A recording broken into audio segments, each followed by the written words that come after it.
تو ہر گناہ سے بچنا فرض ہے میرے دوستو. تو مختصر یہ ہے کہ ہم حضرت حکیم فرماتے ہیں نور اللہ تعالی مرکزہ کہ اللہ کو پانے کے لیے، اللہ ملنے کے لیے، اللہ کا عاشق اور محبوب بننے کے لیے صرف 2 کام کر لو، صرف 2 کام. ایک کام یہ ہے کہ ایمان چاہیے اور ایک یہ ہے کہ تقوی چاہیے.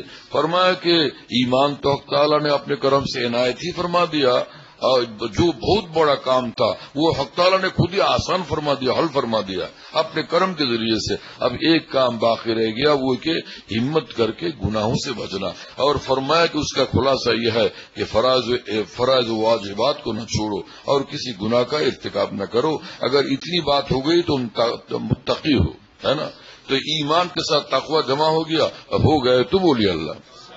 اتنا آسان نسخہ ہے. اب پھر حق تعالیٰ نے خود ہی فرمایا کہ اس نسخے کو اور زیادہ میں آسان کرتا ہوں، کونوا مع الصادقین، کہ سچوں کے ساتھ رہ پڑو تو بالکل ہی آسان ہو جائے گا معاملہ اور بالکل تم میرے بن جاؤ گے. اللہ تعالیٰ ہمیں قبول فرما لے. اور فرمایا کہ کراچی کے ایک بزرگ نے یہ شعر کہا تھا، میرے شیخ رحم اللہ نے اس کو بہت ہی پسند فرمایا. فرمایا کہ مستند رستے وہی مانے گئے جن سے ہو کہ تیرے دیوانے گئے، لوٹ آئے جتنے فرزانے گئے، تاب و منزل صرف دیوانے گئے.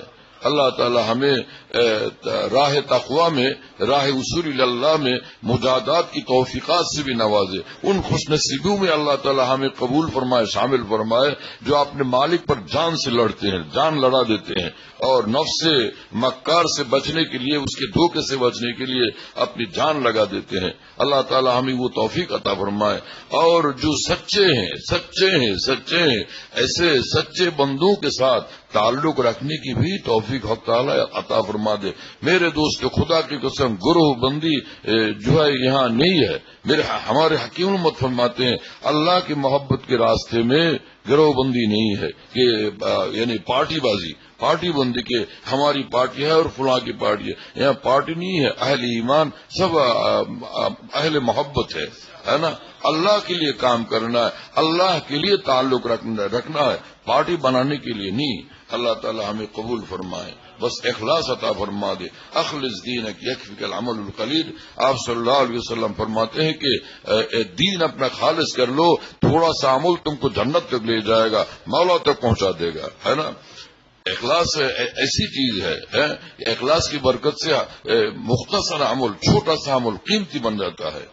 اللہ تعالی ہمیں قبول فرمائے اور توفیق عطا فرمائے اور اپنے دیوانوں کے ساتھ زندگی گزارنے کی توفیقات سے نواز مالک تعالی. خوش نصیبیوں میں اللہ تعالی ہمیں شامل فرمائے. وآخر دعوانا الحمدللہ رب العالمین وصلی اللہ علی النبی الکریم.